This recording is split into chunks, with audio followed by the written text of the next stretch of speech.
Indian doctors, they spend thousands of hours doing research. Why did you think of solving this problem for them? Because it's a very important problem to solve. But don't you think India already has ChatGPT, Perplexity? What's the reason that somebody might use your platform? We're trying to build a research workbench that essentially covers the entire scope, from finding a gap in existing research to finding papers for those gaps. It's a lot more comprehensive and a lot more accurate for scientific papers. But don't you think using too much AI will actually affect the critical thinking of the doctors? I don't think that will be the case, mainly because A platform like yours can be hazardous. Now they can go through your platform and maybe go up to an experimental drug, and they will make the life of a doctor very hard. What's your opinion on this? Medical research, thesis, published material. I think these are one of the biggest pain points for every young doctor.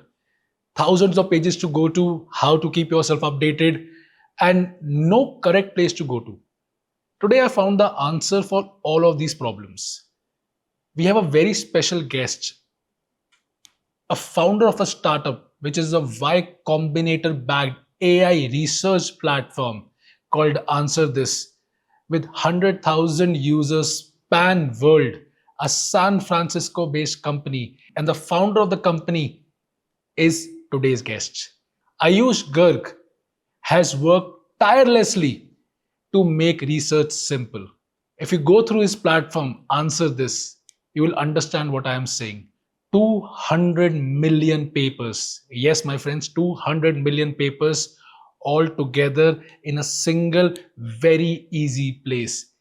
And to answer all the questions regarding the problems of thesis, how to get the most accurate published material, and how AI is going to change the world forever, we have the guest with us today. So let's put our hands together and let's welcome Ayush Garg. So welcome Ayush to the Nachiket Bhatia Show. thank you so much for having me on this show. I've seen some episodes and I've heard some great things, so pretty excited to get started and talk to you. So Ayush, I have gone through your platform and I must say it's super amazing, the amount of technology and AI that you have used. I think it's an absolute brilliant product for anyone who is looking forward to some kind of research or published material. I think it covers everything. So where did that idea come from? Yeah, that's a really good question. So, when I was really, really young, I think this was when I was still in high school, I started joining research labs. And one particular interesting one was working with Dr. Peter Murray Rust, who's a professor out of the University of Cambridge. Um, I think their entire group was just focused on how do we solve this problem of research and efficiency. And this was before ChatGPT, so we were using a lot of different AI models to try to summarize papers, download them, analyze them. And then the special moment for me came when ChatGPT got launched. Now, all the problems that we were trying to solve by putting together all these different models, suddenly all of them seemed solvable. So I saw ChatGPT come out, soon enough Perplexity came out, and then it was pretty evident that there's going to be a solution that solves the search problem for scientific papers. And I think at that point I was very well positioned to start something in the market. And the idea came about. We launched the app, and suddenly it started taking off. So sort of proof that we were on to something. So Ayush, an Indian and a techie. So what's your journey been like? Yeah, so I'm very much from India, born and brought up. I lived in Delhi for basically majority of my life, and then when I was 16, I basically went to Singapore to complete my high school education, and soon after I came to the US to study at the University of Richmond here on a scholarship. And then that was the point that I engrossed myself into startups, started trying a lot of different ideas, and eventually Answer This was something that I became insanely passionate about and sort of started doing that. So Ayush, going to ask you a very different question here. Between US and India, which one has a better food? Oh, heads down, it has to be India. Yeah, I still miss the food every day, and my co-founder and I will basically have Indian food at least once a week. So it's not even a question. Yeah, India sort of takes it. So what was your favorite Indian food when you were back here? I mean, paneer tikka, uh, chole bhature, like the list goes on and on. I can probably list every single Indian dish, and I'd probably like it. Yeah, I'm a big foodie. So you look like a West Delhiite. Yeah, I mean, I like chicken as well sometimes, but nothing beats, I think, chole bhature. I have to say that, especially from Delhi. Like Delhi chole bhature, mind blowing. So Ayush, you have worked a lot on the research part, and Indian doctors, they spend thousands of hours doing research. Now let me ask you, why did you think of solving this problem for them? I think there's mainly two reasons. The first one is because it's a very important problem to solve. As we make science faster, everything else in the world even is going to follow from that, because scientific discovery is usually the first step when it comes to technological innovation. So it seemed like something very obvious and very important to solve for. The second is that researchers, as you correctly said, they're spending thousands and thousands of hours going through research papers. An example is that a researcher might just go to Google Scholar, type in their query, and get something like 1,000 results. Now they have to go through each and every title and abstract on at least the first and second page to try to find the papers they find interesting. And at that point, all they're relying on is sort of their baseline judgment to see whether the title and abstract makes sense. They wouldn't even look in the full text to try to see if a paper is relevant. Now, imagine doing this over thousands and thousands and thousands of papers to get a very comprehensive idea about your field. That's what AI allows that humans can sort of never replicate. And I think so it comes to the second reason, which is making research better, increasing research visibility, and making it more comprehensive. A lot of information is buried in research papers that no one reads. Yet, if this information surfaced out, we would be moving a lot faster as society. So, I think it solves those two very important purposes. You might as well know that Indian postgraduate doctors in their third year of post graduation, they spent almost 6 months doing their thesis. They go through like thousands of research papers trying to find the right material. What do you think is broken in that system? Well, search shouldn't take this long, right? Like over and over throughout history, we're observing that the time that it takes to find something is reducing. With Google, that was for the internet. The entire internet became a lot faster to go through when Google came out. When libraries switched from having literal cards where you would have to search where every book is to having a digital system that reduced times in the library. Now, with scientific papers, Google Scholar was a big innovation, but the problem is it hasn't changed in the last 10 years. And then when these doctors are spending valuable time just searching and going through papers, the repetitive workflow becomes obvious. The upside is also very limited. That's the second side of it. Like going through titles and abstracts inherently does not make you any smarter. I think largely it's like time spent that could be saved. So the value proposition for AI coming in becomes a lot more obvious. I have a complaint. 90% of you have still not subscribed to the channel. So before moving forward, please go ahead, press the subscribe button and click the bell icon. But don't you think India already has ChatGPT, Perplexity? What's the reason that somebody might use your platform? Well, you could use ChatGPT and Perplexity, and soon you'll find out that, especially after a couple of searches, as you try to go deep, it starts to hallucinate papers, doesn't have access to up-to-date scientific repositories, you can't do any systematic searches, you can't change citation formats, can't see papers, how they're linked to each other, can't save the papers anywhere, the papers that are brought up in search.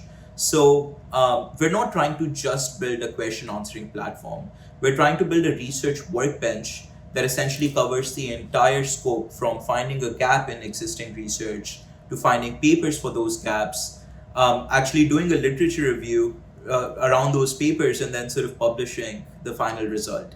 It's a lot more comprehensive and a lot more accurate for scientific papers. But in India, there is a big problem that 70% of the doctors use their notes instead of journals. How do you solve that? Especially that's a very important problem to solve for, because a doctor might update their notes every couple of months as they're listening to information. They might update it when they go to lectures, they might update it when they hear about information from their colleagues, but information doesn't move at that pace. Information updates every single day, and one doctor that I was talking to, they made this seem very, very clear. Every time a new patient comes and the diagnosis is slightly difficult and they want to debate between different drug treatments, that's where they could try to use their notes, but they're not going to have information about the latest drugs and the latest scientific scopes and the side effects and everything. And that's a place where getting information from journals becomes extremely necessary. So, whether they use answer this, whether they don't use answer this, I think it is still very important for doctors to periodically go through scientific information and keep updating what they know about the medical field. But don't you think using too much AI will actually affect the critical thinking of the doctors? Well, that's like saying, will using a lot of Google impact my creative thinking? I don't think that will be the case, mainly because we're just increasing output and productivity. Like the problems that we're solving for, especially the repetitive and redundant parts of research, doctors don't want to do them anyways. And the senior a doctor becomes, they usually have assistants doing that stuff for them. So essentially, we're bringing that leverage to basically anyone early enough in their field. And it's not really a replacement of critical thinking as much as it's a replacement of grunt labor, and optimizing places where, there's a lot of pain and undesirability. So looking through thousands of titles and abstracts, no one wants to do that. If you have 100 PDFs of different papers saved, reading through each one manually to try to find a piece of information, no one wants to do that. No one wants to start writing an article and have to use 5 different websites to figure out the citations. And those painful processes are the ones that we've almost baked into our workflow at Answer This, and sort of automatically optimize them. How do you think this whole platform that you have created, how would this improve patient-doctor relationship? Well, first of all, it's a lot more transparent. When a patient asks you, where are you getting this information from? Can I see studies that point to this disease being correctly solved by this drug? That's when our reports can be extremely helpful in just improving that relationship, making it a lot more transparent. The patients can go ahead, see the risks and downsides for themselves. So, Ayush, do you think that all the medical students, in the early days of learning itself, should adapt to AI tools to do their research, to upgrade their learning? Do you think so? I think, well, obviously, as the founder of Answer This, my answer would be yes. The earlier they start incorporating AI tools into their workflow, the sooner they will unlock more productivity. But I also do think, sort of as an academic, it is still very important for medical students to learn the research process by hand. And the analogy that I would use is how, we treat calculators and students. Like students should use calculators at some point, especially when they're solving complex problems. Should they use it when they're in fourth grade? I'm not sure. There's a place for it. And I think the same applies for productivity, scientific tools like Answer This. Like treat them like a calculator can be extremely, extremely helpful and can help you do very, very complex analysis. But there's definitely a time and place to actually search for papers yourself, to read the papers yourself and understand how the process of going through scientific literature actually happens. Give me a counter on this. I don't think Indian medical schools are ready for platforms like these. Yeah, I mean, sometimes I feel that we are still primitive here. What's your opinion? Well, I honestly think no one is ready. When AI sort of came around, everyone had to step out of their comfort shoes and try to now cater to this disruptive technology that changed years and years of redundant workflows. So basically, no one is ready. I wasn't ready. I think the people that I speak to here in the US, they're not particularly ready either. They might actually be more hesitant than people from Asian countries who have seen tend to be a lot more responsive to technology changes. But yeah, the simple answer is that there's no reason to be overwhelmed. I mean, our job at Answer This is to try to make the adoption of these platforms as simple as possible. And we're not doing a good job if it doesn't seem easy enough to transition from their regular processes to using this AI platform. So I want to say, like, use the platform for its face value. adopted, and the adoption should be really simple. Like anytime there's a friction in the adoption and they're finding difficulty in using the platform in the first place, then it sort of defeats the entire purpose of having AI make the process better. Aisha, I'll ask you, I think I'll call it a deep question. So, don't you think a platform like yours can be hazardous? Because now, I mean, your platform can be subscribed by anyone, whether it's a doctor, whether it's a patient, all right, a non doctor, I would say. Now, any non doctor can go up to your platform, research the new journals, and many a times patients, earlier they used to use Google, and we used to call them key. Now the patients are themselves a doctor because they go through Google, they recognize their own symptoms and treat themselves. Now they can go through your platform and maybe go up to an experimental drug, and they will make the life of a doctor very hard because the patient has gone through the new list of published material and is now telling the doctor, okay, this is how you should treat. What's your opinion on this?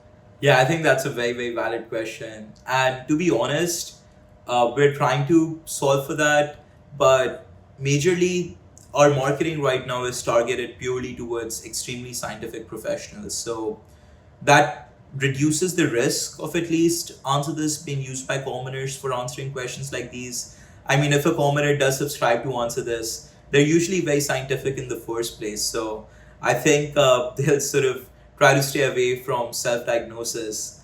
The second key aspect of it is, more and more we're not in the business of trying to solve for that problem. Like Google is not in the business of not giving medical answers when patients search for it. I think we are creating a very important technology. We're creating a very useful technology, and then how that technology is used still somewhat relies in the hands of the end users. So if someone actually, I'll give you the other side of it, which is still a huge negative, decides to do their entire research autonomously and doesn't really understand what the AI is outputting, that's a huge negative that we still don't know how to solve for. But it's something that we let the platform do because, again, it's very important for us to create like extremely smart technology that's able to do this autonomously. So, in my opinion, as the technology sort of matures in the next couple of years, we'll start targeting a lot more of these like side cases and things to be aware of. I mean, yours is a very easy to use platform. I used it myself, so I can very well say it's a very easy to use platform. So I think anybody can go ahead and use it. But again, I'll ask you an important question here. How do you keep your material genuine? I mean, how many layers of verification do you use? Because let's suppose one day this becomes very big, so you will become the Google of the medical world. People will be trusting your platform with their eyes closed, blindsided here. So how do you keep your information, I would say, to the point? It should be correct, it should be verified. How do you do that? Yeah, here we are indexing 200 million scientific papers. And we're updating that list every single day. So if a new paper comes out, 2025 might have been published only 4 days ago, it will show up on our platform, mainly because we're updating it with real time information asynchronously. That is one very important piece of it, right? People will always get up to date information when they're searching on the platform. The second side of it is we're investing heavily in technology that's able to reduce hallucinations in large language models. As models get smarter, that's already something that's reducing. ChatGPT is like 100 times more accurate than it was when it first came out, and I mean those are the baseline infrastructures powering us as well. So as the baseline models are getting smarter, so are the outputs that are coming from our application, and then we're investing R&D on top of that to make it even more accurate. So we still haven't solved the accuracy problem 100%. If that were to be solved 100%, then the world would look very, very different. But I would say in most scenarios, especially in the way we give sources and results side by side so you can verify it, we reduce the chances of hallucinations by a lot. And we do constantly emphasize that our users should actually check the references that we're giving. Plus, we make it super simple. If you click on a reference, it will actually show you the paper itself and the sentence in the paper that we're trying to cite from. I think that's great. So can you just tell me, five best tools for MBBS students? Which tools they can use to be more adaptable towards AI? So, five best AI tools for MBBS students. I mean, the first one has to be Answer This. We're trying to take a lot of different tools and put it together under a single platform, and would definitely recommend users try it out. The second, ChatGPT. I think it's a great tool for learning day to day, for answering questions, and more, I believe everyone should be using ChatGPT, especially when the technology is sort of at their disposal. Not using it would be sort of like not using Google when it came out. One very interesting applications that they might not know about yet is Superhuman. It's an amazing tool for just automating the process of responding to communication, and it's at least one place where a lot of energy can be saved in just responding to messages, responding to emails, so that they can focus on actually doing research and actually learning medicine. And then I have two more tools. First one is Grammarly. They're incorporating amazing AI functionality, and especially if they're an MBBS student who's at the point where they're writing their thesis or they're doing a lot of research, Grammarly is amazing in making sure that it's well formatted. The last one on my list is actually a competitor. So I'm never going to shy away from talking about competitors, from asking users to go to competitors. And I do recommend they check out Open Evidence, see for themselves which tool they like better. But yeah, I do think Open Evidence has a good set of features that they're trying to provide.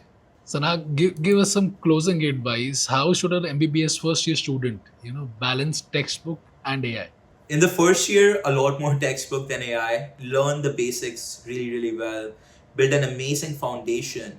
But at the point where you start getting intrigued and have to start reading medical scientific papers, that's when you should probably try to incorporate AI from day one and try to be AI native. So do the regular searches, go on Google Scholar, go on PubMed, get papers, but at the same time, try to use AI to do the same thing. Just add it as one more database to your search. And based on the comprehensiveness of either, you can try to coalesce the results together. And then more and more, as you become AI native and you sort of understand the workflows, you become very well acquainted with them. Then you can try to do a lot more things with AI and try to do a lot more research in general.